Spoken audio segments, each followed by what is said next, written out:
The offseason? What offseason? The Patriots are right in the middle of the team-building season with the draft less than 3 weeks away.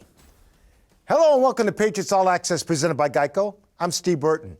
New players have been added while franchise pillars have departed. Dan Roach fills us in on what's been a busy stretch for the Patriots.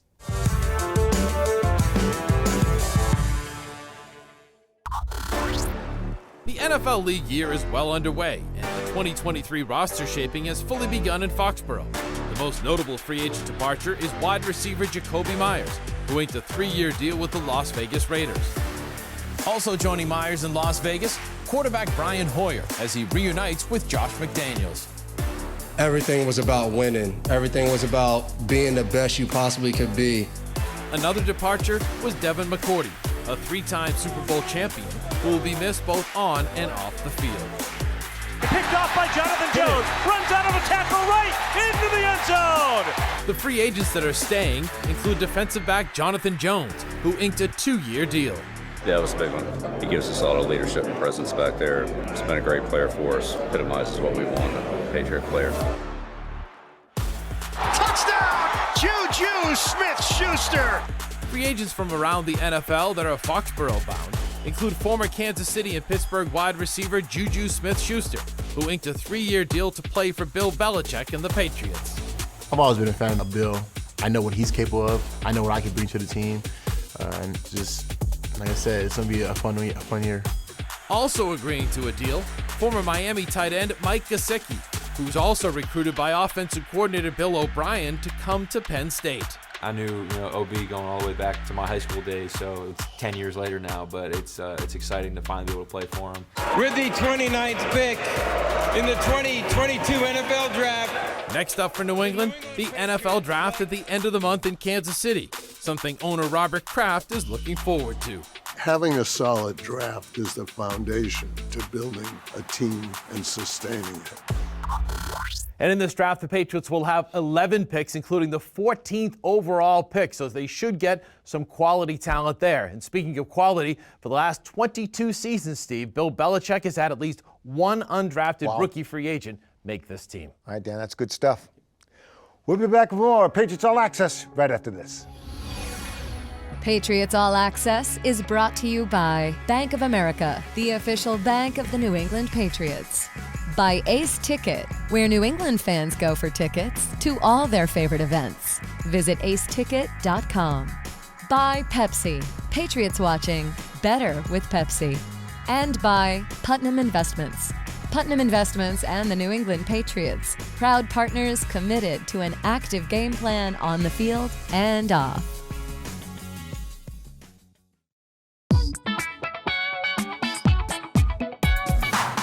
I'm Alexandra Francisco, and welcome back to another Patriots Social Media Minute. Devin McCourty recently announced his retirement, prompting tons of reaction from teammates, fans, and even opponents. From Mac Jones to Tom Brady, Julian Edelman, and of course, twin brother Jason, McCourty was showered with praise and plenty of roasts to congratulate him on a great career.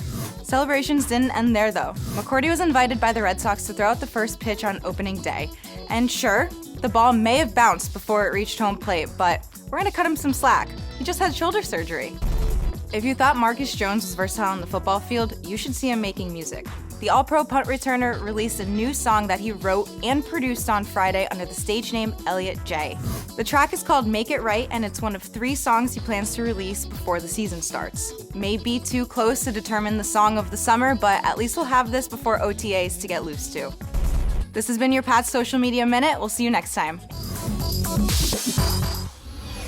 For me, it was awesome because so many people played a major part in my career. You didn't say your twin brother. I did mention you, but he may have been the MVP of that ceremony. Talk about it. Uncle Jason was on it. Yeah, I mean, Uncle Jason was on it. J-Mac, Uncle J-Mac. I would tell anybody, like, he's doing a good job on TV, but if they want to hire him to be a nanny, he'd be all for Incredible. it. The more you can do. My wife is very proud of the man that she has molded me into, so I know if she's listening, she's smiling. Welcome back to All Access presented by GEICO. An argument can be made that when factoring both on and off the field, Devin McCourty was the greatest Patriot of all time. And the ceremony to send him off was fitting for a player of his stature. Remember the first time I came here, I didn't have all these extra people, right? Great to have you with us. I'm happy to be here. Hi. You say hi, you give high five? So it's not going to be the same. I know. Thank you. Thank you. Thank you. Coach, appreciate you guys. Today we host a ceremony to formally announce the retirement of three-time Super Bowl champion Devin McCourty. When we drafted Devin in 2010, I remember reading his scouting report draft day and telling him that he was the perfect Patriot. You're the perfect Patriot. You represent everything that we're about. I think that was a very accurate report. The leadership and the person that Devin is just, actually are more impressive than the player he was. It's truly been an honor. You've just been the epitome of everything that a coach could ask for, everything that a team could ask for. I'm just so thankful that my time here started with the two guys at the top really believing in me and wanting me to be here. I just think about my teammates, like guys that are here, guys that would allow me every day to come in that building, yell, scream, talk about football, have a good time, and allow me to just be me. I think my time from beginning to end here has been a testament of just truly caring about people. What's up, Slap? What's up, man? Well, man, I won't keep you. I just wanted to congratulate you. The journey that I got to experience here was one of a kind. All you guys gave me that opportunity to live life the right way. And I'm proud to say that I'm a father of three. And because of you guys, I'll be able to show them how to live the right way. So lastly, just want to say thank you.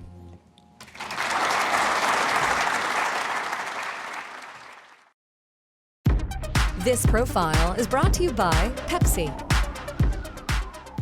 Welcome back to All Access presented by GEICO. T-minus less than 3 weeks to the NFL draft. As the Patriots staff builds toward that day, the evaluation process continues. And our latest installment of Building the Patriots, presented by No Bull, we take an inside look at the NFL Combine.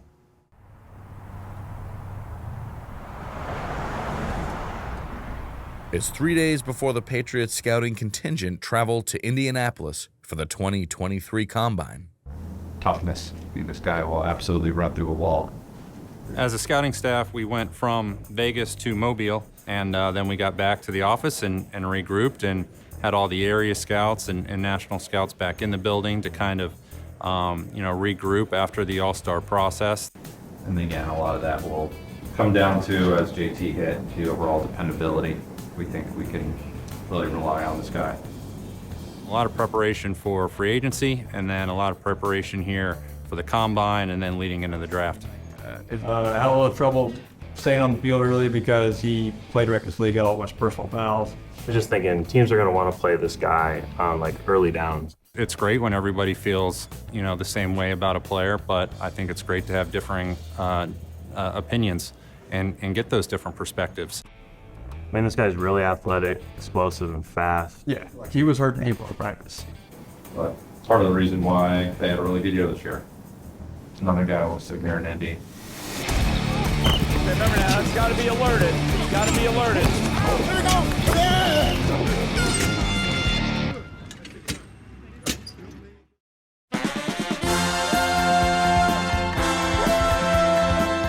Indianapolis has been home to the Combine since 1997.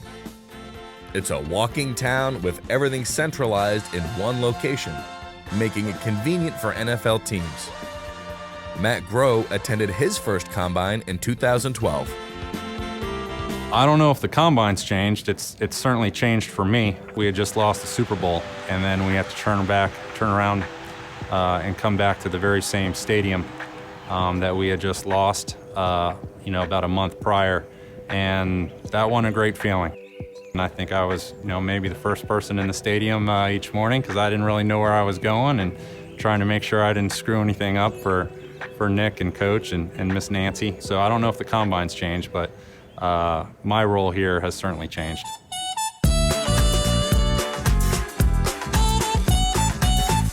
I mean, you come to the Combine, you have to go to St. Elmo's. It's the place where NFL executives dine and dish. St. Elmo's is an Indianapolis landmark, situated right downtown since 1902. and our employees look forward to it every year. Definitely a top 5 week for us. We're looking at probably about 2,500 to 3,000 pounds of beef this week, 800 pounds of shrimp, and averaging about 600-700 reservations a night. So, St. Elmo's Shrimp Cocktail. It will clear your sinuses out for a month. people are like, oh no, I love spicy, and then their brain explodes. I prepare myself for it every time. I know it's coming. I have to get the shrimp cocktail. As the Combine is set to begin, we are inside the Patriots suite here at Lucas Oil Stadium as college scouting director Cam Williams meets with his staff. We got workouts coming out this afternoon.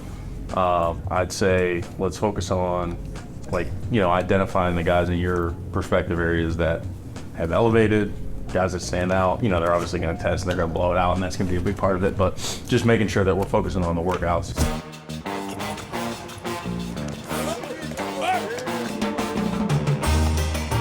While the workouts are a big deal, the Combine offers the opportunity for teams to meet with players one-on-one. For kicker Jake Moody, who worked with the coaching staff at the Shrine Bowl, it's another opportunity to meet with the team.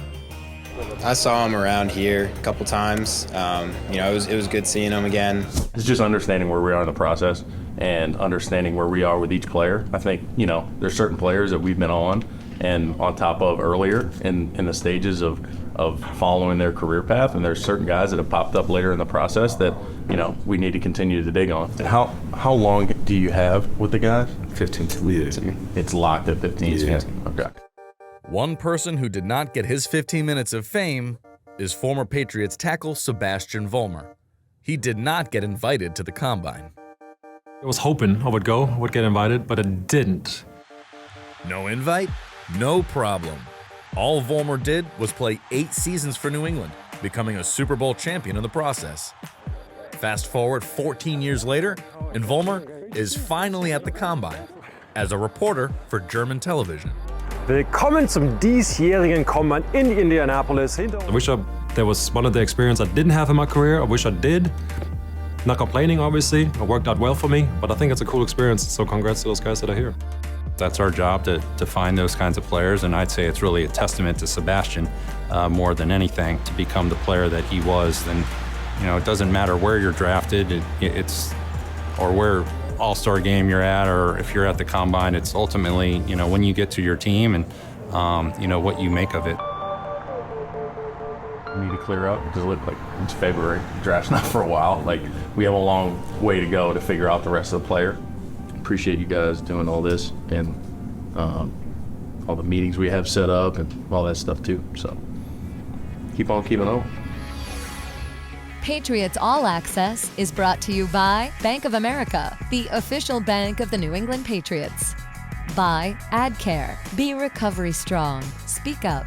Reach out. Ask for help. Call AdCare at 800-ALCOHOL. And by Gillette Labs with exfoliating bars. Effortless shave in one efficient stroke.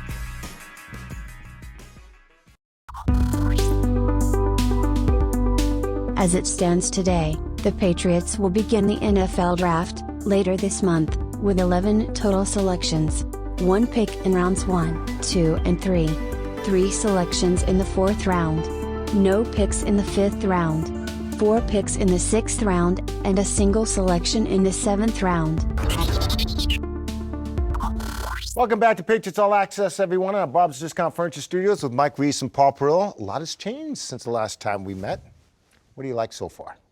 They have made some moves here. A lot of guys have left and a lot of guys have come in sort of at the same spot, Mike. The one guy that sticks out to me is Mike Gesicki. I like the idea of, a pass-catching tight end, a guy that can move a little bit, almost like a bigger receiver, the way he plays. I'm not exactly sure how Bill O'Brien wants to use him, Mike, but I like the idea of an athletic move kind of tight end added to the offense. And you also talk about the price, right? Got him at a great price. Yeah. A 1-year deal, base salary or base value of $4.5 million, and he can earn an additional $4.5 million in incentives. So he's got motivation to want to play big here. So you with me on this one? You like the Gesicki? I like Gesicki, but I'll say what I like in theory. I don't know if they're the right players, but I like the double dip at offensive tackle.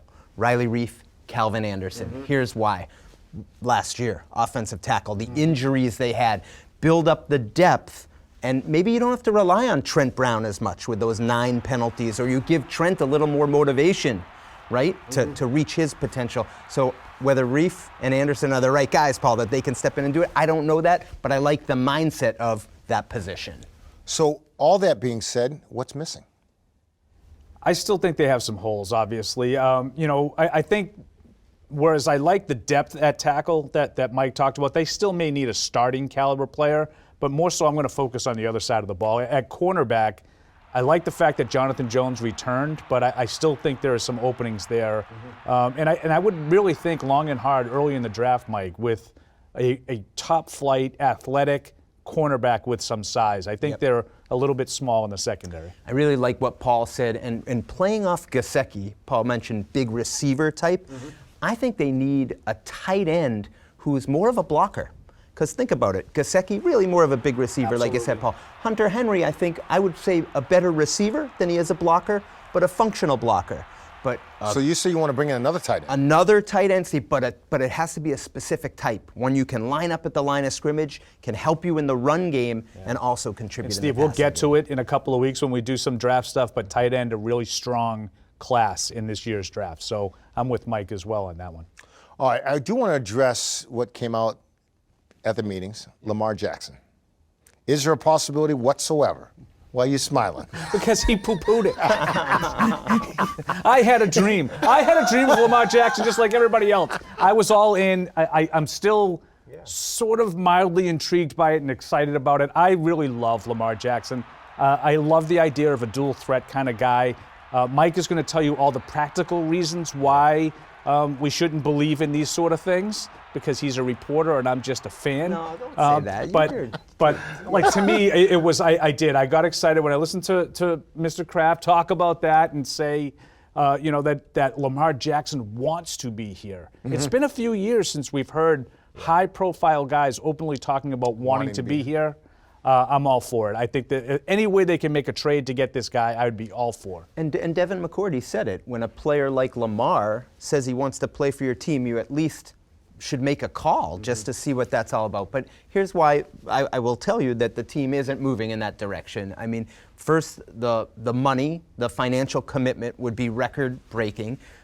They brought Bill O'Brien in as offensive coordinator. He's basically building the offense, and he's already pretty far down the road to try to get the best out of Mac, a significant investment the team made 2 years ago. So you'd have to put that all to the side. And those 2 reasons why they're not going down the road. And I know, Paul, you could say, those aren't good enough for me. Still go with Lamar. But just give you a feel for the team mindset right now, why they're not going down the road. I even like the idea, Steve, of Bill O'Brien working with Lamar Jackson because he has experience with Deshaun Watson. And I think Watson's a better pure passer than Lamar Jackson, but obviously both dual threat kind of guys. I think it would work, but Mike's right. Also some injury concerns with Lamar. Not to say that that's necessarily the reason you're not doing it. And you're buying, and you're paying premium draft picks and the salary too. You guys are great. You too. Good stuff as usual. Thanks, Steve. We'll see you in just a couple weeks on our draft show coming up on Patriots All Access. That'll do it for this week's edition of Patriots All Access. For Mike Reese and Paul Pearl, I'm Steve Burton. Have a great week, everybody.